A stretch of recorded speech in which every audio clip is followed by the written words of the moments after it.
Welcome back to I.T.Y.G, brought to you by Azul Love. This is episode 2, and this is going to be fun. Today, we're going to talk about pattern interrupt. This concept is a little tricky because sometimes people don't really understand what a pattern is, and so I'm just going to break down a few basic concepts. So, pattern interrupt, today's episode. And again, no guest, solo. It's a solo episode. It's just me here in Argentina, reflecting on pattern interrupt. So we get caught up in so many cycles in life, from our daily routine to the food we eat, to where we go, to what we think, to what we read, to what we watch, and it's very stagnant when your patterns become overly repetitive and your mind becomes really closed to novelty, to newness. So what I like to do, part of my social experiments, have been to dramatically interrupt not just my own patterns, but help other people break their patterns. And damn it, I'm really working on that noise that I make with my lips. It's like a thinking sound. I'm working on it, guys. So, pattern interrupt. It's a shamanic concept. One of the ways that the shaman would do it is they would see their minds developing into either negative spirals, or they would see their spirit selves or their dream world becoming repetitive. So what they would do oftentimes is take a psychedelic. And a psychedelic is a great pattern interrupt because it really just shakes up your whole mind, really just makes you see the world in a whole new way. Depending on how you do it, and you can either get traumatized or you can become inspired. I've been lucky enough to have been exposed to the psychedelic ritual in a way in which I give thanks and I appreciate the substance, whether it be LSD or mushrooms or peyote or DMT or ayahuasca, whatever lovely psychedelic I happen to be intaking. I try to do it very consciously, very open to the lessons, very pattern interrupt oriented. And so that's one way to do it, is to really dramatically shake up, rattle everything up in there, see the world totally differently. Because then after you come down, you're like, if that's possible, if those dimensions are opening, then what else haven't I been seeing that's all around me? That's a bit of an extreme example, so we can scale it back from there. Another example of pattern interrupt is just going to school, going to work, or going to your favorite place a different way. Take a longer route. Take a few extra minutes to get there. Don't always be so direct A to B oriented. That's like a super easy one, especially if you're walking or riding your bike. You can even, do laps in like a serpentine kind of way in order to still get to where you're going, but you'll see new things along the way. You'll either see people that you haven't seen before, you'll see buildings you haven't seen before. If you're lucky, you'll find some street art or some graffiti or a sticker or some vandalism. These I like to call little treasures because they let you appreciate some expression. They let you appreciate some type of viewpoint that your mind not have taken you to on your own. So that's like a really great pattern interrupt that I always try to integrate into my travels, especially if I'm in like a city for a few days and I find a cafe I like, or I'll go to that cafe maybe a couple times, but I'll try to get there in many different ways so I can try to see more of the city. And before, when I lived in a city for a long time, I would always ride my bike, and it was so cool to take different roads and try to explore different parts of the city on purpose, but while I was still trying to go to wherever I was trying to go.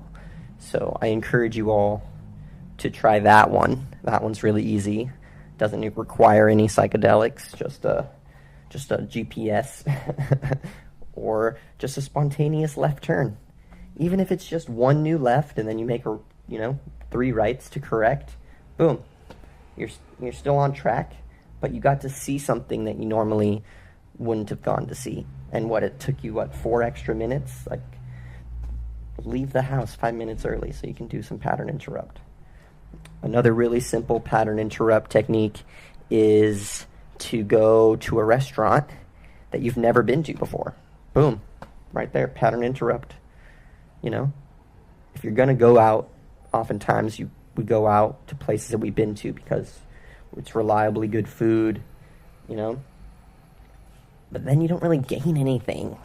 Even like here traveling, I'll go to a restaurant that looks totally fancy, totally great, and you sit down and the food is totally crap. And you're like, wow, they fooled me, bastards. And even in that setting, I'm like, all right, well, now I get to go try somewhere else. And I was pleasantly surprised. A lot of these buildings here in Argentina are kind of fairly dilapidated, but the people still have a passion for what they do. And so you'll find really broken down places that have a high quality of service and high quality of cuisine, even though it kind of looks like a roach motel.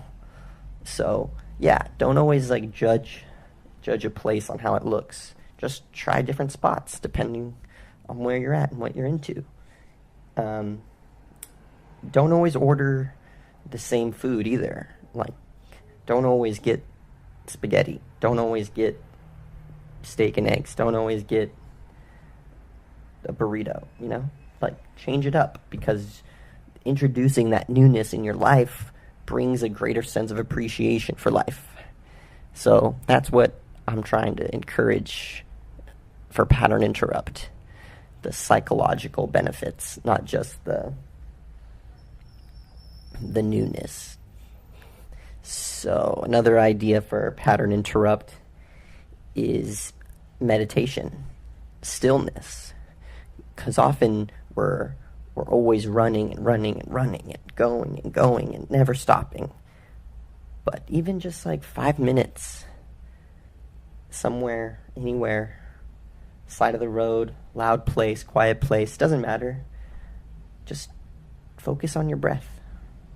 Just do some inhales and some exhales. And try not to think about really anything else but your breath. It's like in music, when you have a series of bars. That's what it's called a bar. When you play 6 sounds, and then another 6 sounds, and then another 6 sounds, and then another 6 sounds. Each of those is a bar. And sometimes in music, there's this thing called a rest. And that's silence. And then the music will start again. And those breaks of silence allow you to really hear the next piece of music that much better. So in life, pattern interrupts can be also rest. Can be a series of pauses to let you really take in life in a better way. Sorry about if there's background noise, there's some motorcycles passing. It's one of the things here is that people ride these really loud motorcycles. So I'm gonna pause it and let this motorcycle go. All right, we're back. motorcycle's gone. So, pattern interrupt. Going different places, doing something new. Another thing that you can do for pattern interrupt is to ask yourself new questions that you haven't asked before. This is a really powerful exercise, to sit down and question things that you normally take for granted. Question things that you normally see as obvious. Question things that you normally see as something unquestionable. Because those are the patterns that are most ingrained, and those are the patterns that need to interrupt the most. And we gain a lot from pattern interrupt. I learned this lesson at a very young age, on the streets, living on the streets in Laguna Beach.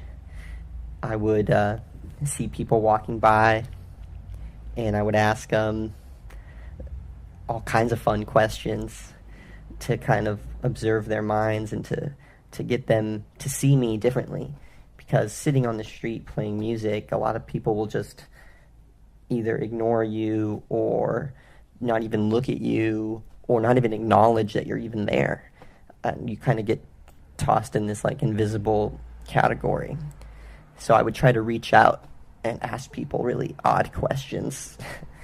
I would ask people, excuse me, if you could have any superpower, which superpower would you have?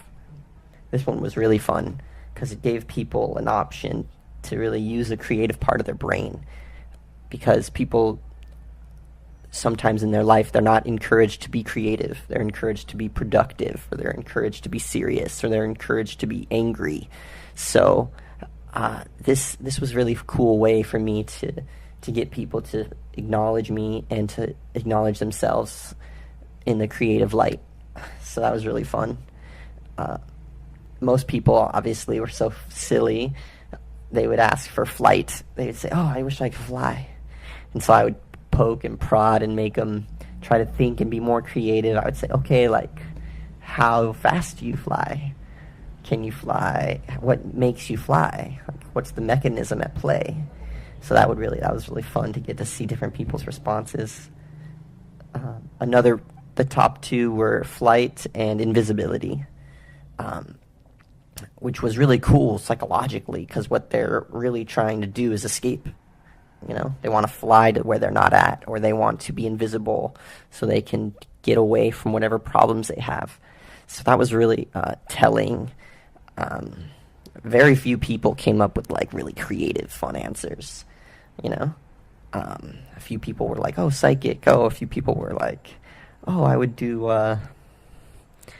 flame. I would have fire control." Or, you know, they're not too many real creative answers. There was this one woman. She was really sweet. She said, "I would want all the powers."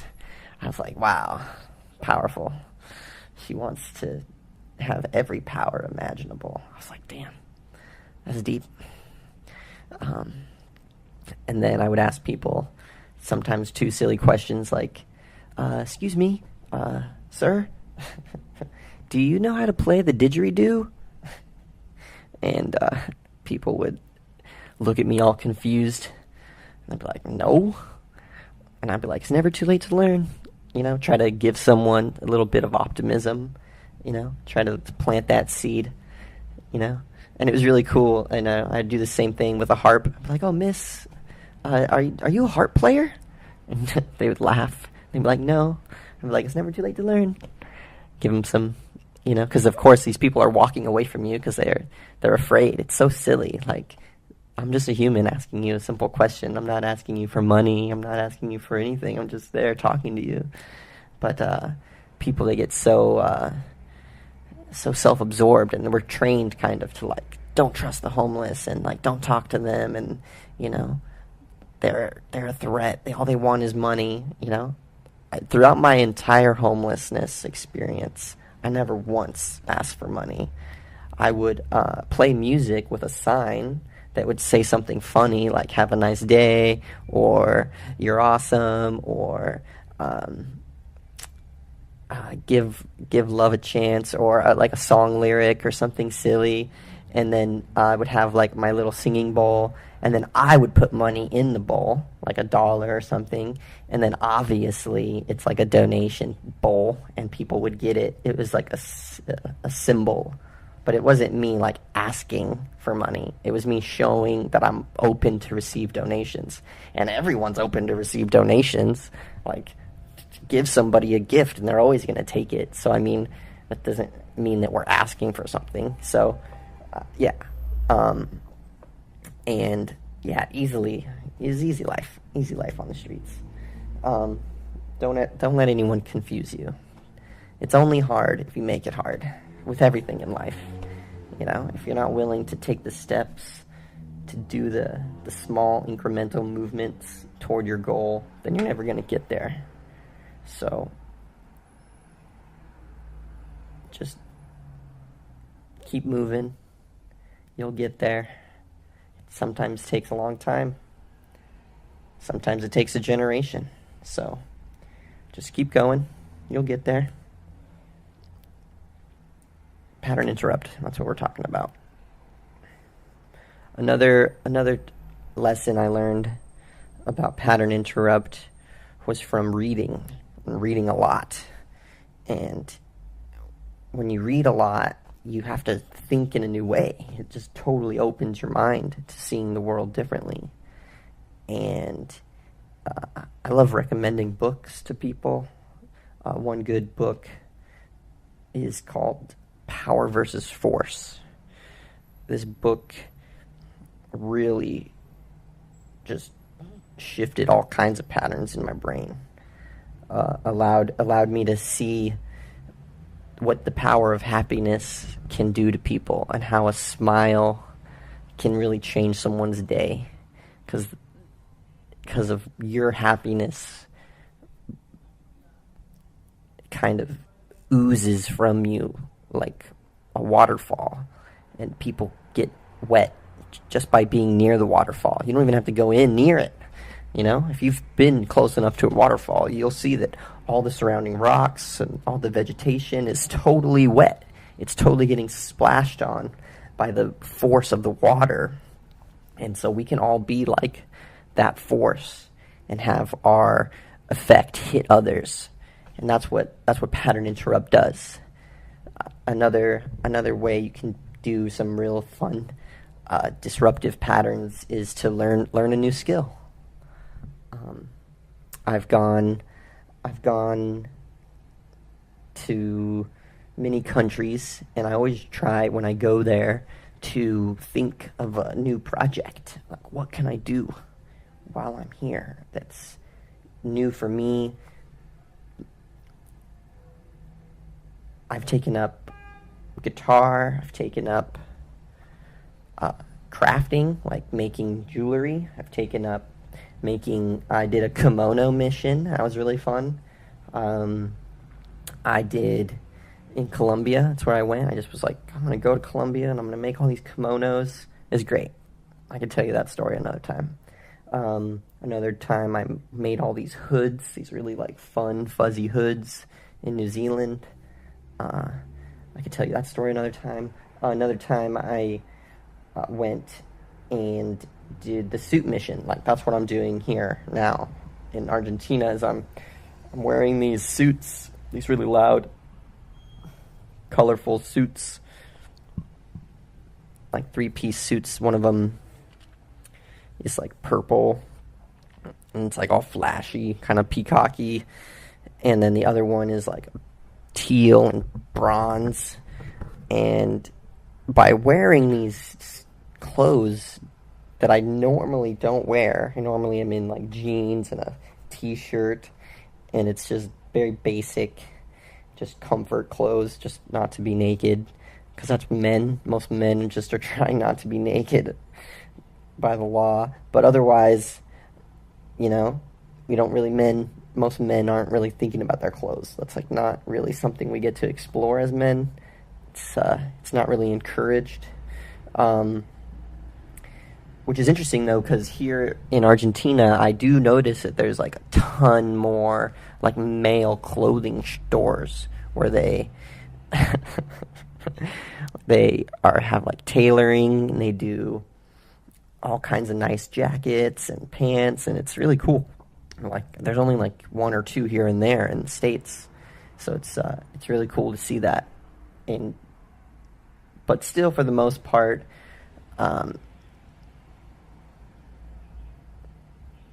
yeah, for the most part, men aren't really encouraged to dress well. Um, and so by wearing these suits every day as a challenge to myself to just observe my own mind, it's been really cool, like really cool to see like just how my posture changes, how my potential mood changes, because I'm normally like pretty stoked on life, but just by knowing that I look so funny and like so funky and like so like stylish, like my mood just goes like through the roof.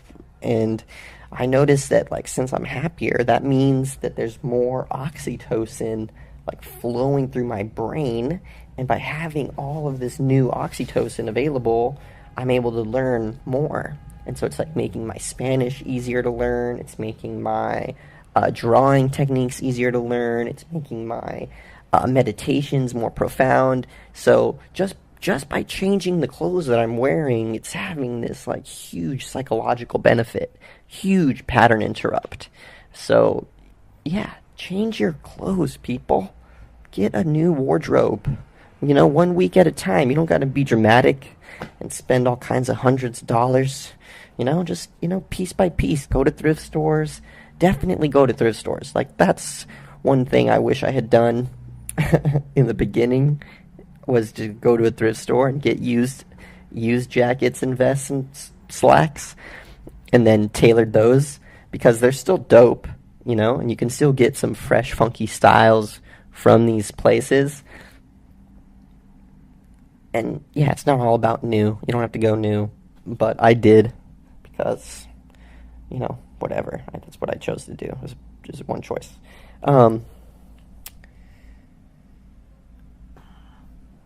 Pattern interrupt. It's a beautiful concept.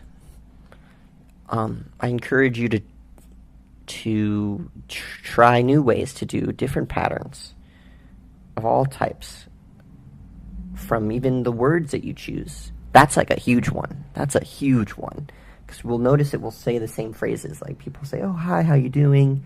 Or people, and your response is always the same. "Oh, yeah, I'm fine," or "Yeah, I'm great," or "Oh, I'm doing this," or, and like it's so, plain, so bland. The topics that we choose to engage in. "Oh, where are you from?" So many just like bland. We don't really go deep, I encourage you, go deep. Just have the most deep, profound conversations you can at all times. Because this time on life is so short.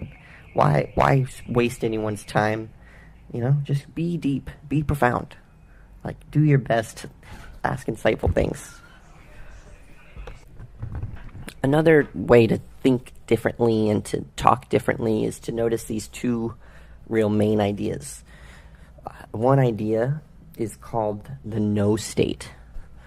And that's when we're constantly self-critical, constantly self-doubting, constantly pointing the finger at ourselves, telling ourselves that we're not beautiful, telling ourselves we're not worthy, telling ourselves, that we're not good enough, telling ourselves that we can't succeed, really just pulling ourselves down and practicing this recreational bitterness with other people, and getting feedback and saying, "Oh yeah, isn't that so great how terrible that thing is? Oh yeah, isn't that like so bad over here?" And like, "Oh yeah, this is really bad." And it's just like this like downward spiral that we all partake in, and it's like a collective no state. And so there's like the individual no state, and what you have to do is you have to shift slightly, day by day, a little bit at a time, into the yes state, encouraging yourself and looking inward and telling yourself good things about yourself, and telling yourself how you can succeed and how you can do this and how you can get out of whatever hole you might be in, and not in like a delusional way, but in like a realistic way. And just day by day, just 5 seconds here, 10 seconds there, increasing your patterns and recognizing, oh, okay, wait, right now am I in the no state or am I in the yes state? Am I being overly positive? Am I being overly critical? How can I shift into the yes state? And that's huge. That's a huge pattern interrupt right there. Just recognizing that you're in a certain state, either the yes state or the no state. And you want to try to encourage others as well to shift from their downward negative no state into a more upward positive yes state. And that could be through either changing the topic or just bringing a sense of optimism or encouraging others or encouraging yourself just, little by little. That one really, really is huge. Really, really recommend trying to do that in your life. So we've talked about a bunch of different patterns now, from where you go to what you eat to what you think to what you say. These are all patterns, and we really want to look at our patterns in a very objective way and say, are these patterns beneficial to me, or do they need to be interrupted and broken down so that I can build new patterns? So there's this beautiful psychological reality of habit forming. Takes your brain 21 days to form a new habit. 21 days. 3 short weeks fly by so fast. And we can really take that formula, 21 days, and implement a new lifestyle in that experiment of time. And that's what I've tried to do through my, either creating a craft or learning a new instrument or going to a new country. I try to stay there for, 8 weeks, so that I can really get some new habits formed, some new patterns made to see the world in a new way. And yeah, I'm really stoked on this topic, pattern interrupt. I think about it all the time, and I try to teach people about it as I go. And now this idea can reach even more people thanks to this forum known as podcasting.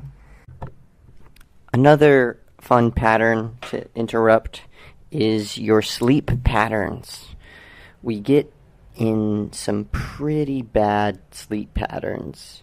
Some people don't sleep enough, some people sleep too much, and there's a lot of science out there about sleep and the benefits of getting the right amount of sleep, but what few people talk about is what's called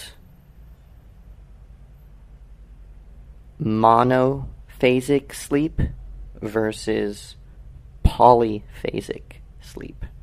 And this was a huge game changer in my life, learning about these two different ones. I did this experiment for 1 month when I was in college still. I thought, okay, let's try polyphasic sleep. So I'm going to explain the difference. So monophasic, obviously one phase, you sleep one time a day, right? Normally most people will sleep between 6 to 8 hours. Some people only get 4, some people only get, 5 here and there. Some people oversleep. Some people get 14 hours of sleep because they're either depressed or I don't know what's going on in their life, but they're not happy, and so they're just sleeping the day away. So yeah, you sleep one time, monophasic sleep. So then the idea is the polyphasic, is where you sleep multiple times a day.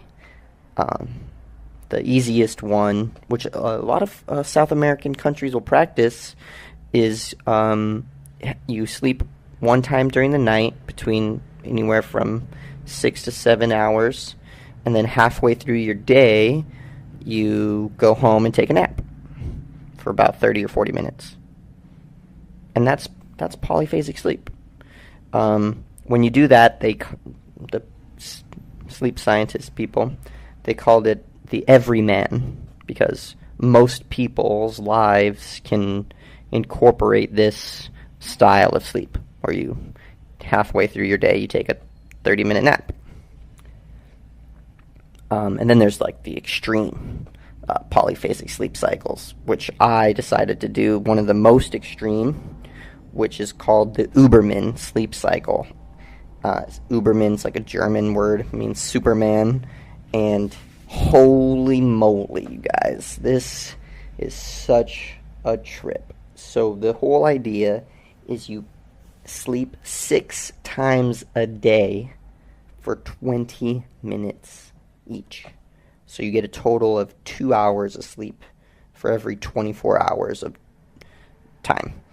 And what that does is during monophasic sleep, if you look at a graph, you'll notice that your brain will kind of go up and down into different brain waves, and it'll dip into the lower brain wave for a little bit and then back out and then dip back down to the lower, dip back up, and you'll kind of come in and out of deep sleep and light sleep.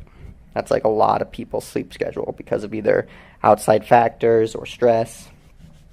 And so during like a standard 6-8 hour chunk of sleep, you're going to get about maybe 1 hour, maybe 90 minutes of what they call REM sleep.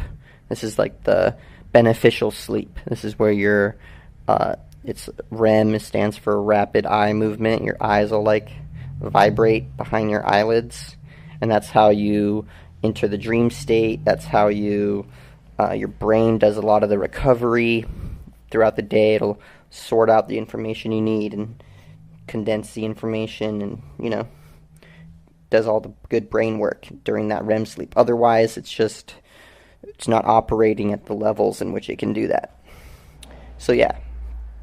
But so in a polyphasic sleep, when you're only sleeping for 20 minutes at a time, like I did in the Uberman, you're actually getting, in that 2 hours, all the 2 hours is REM sleep. So even though it seems like you're getting less hours of sleep, you're getting actually more quality sleep. Because when you're taking that 20 minutes to rest every 4 hours, then your brain demands from your body to instantly go into the REM state.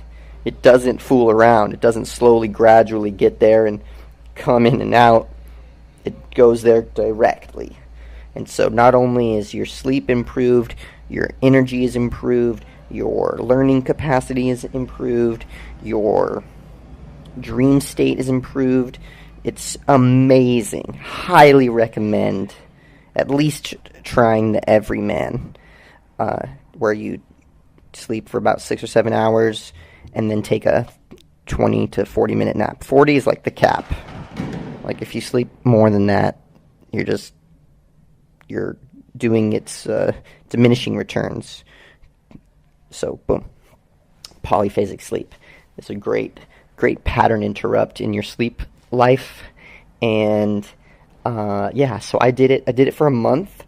I learned incredible things. I learned about time management primarily because you had to kind of organize your day around your napping schedule, and you couldn't really miss naps. Like missing naps isn't really an option. And so the first 2 weeks were kind of a little bit of a challenge, maybe the first 10 days. But then after that, it was amazing. I was in college, so I would sleep in the library between classes.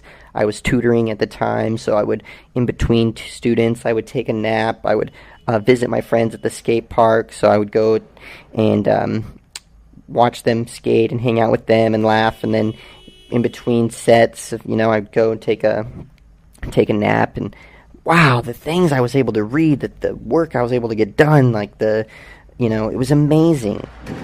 And there's some fireworks going on out there, some parade. So sorry about that. Pattern interrupt. Uberman. Yep.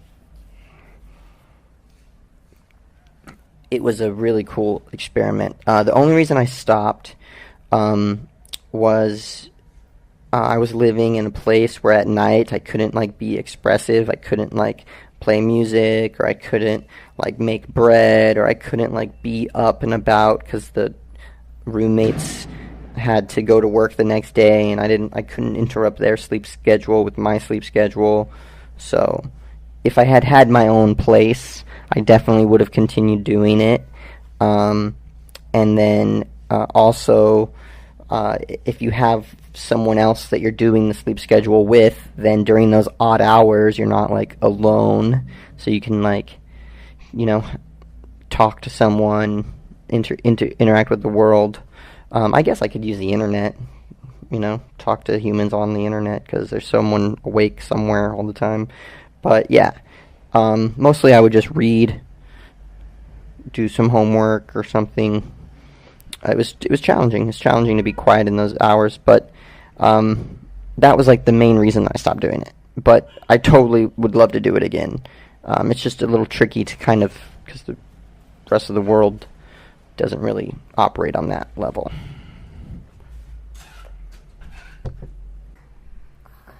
So, yeah. Thanks for tuning in, you guys. This is a shorter one. I'll come back and do some editing. But yeah, I love you guys. Keep tuning in. Stay tuned for the future topics. Hopefully I'll find some cool guests. Yeah.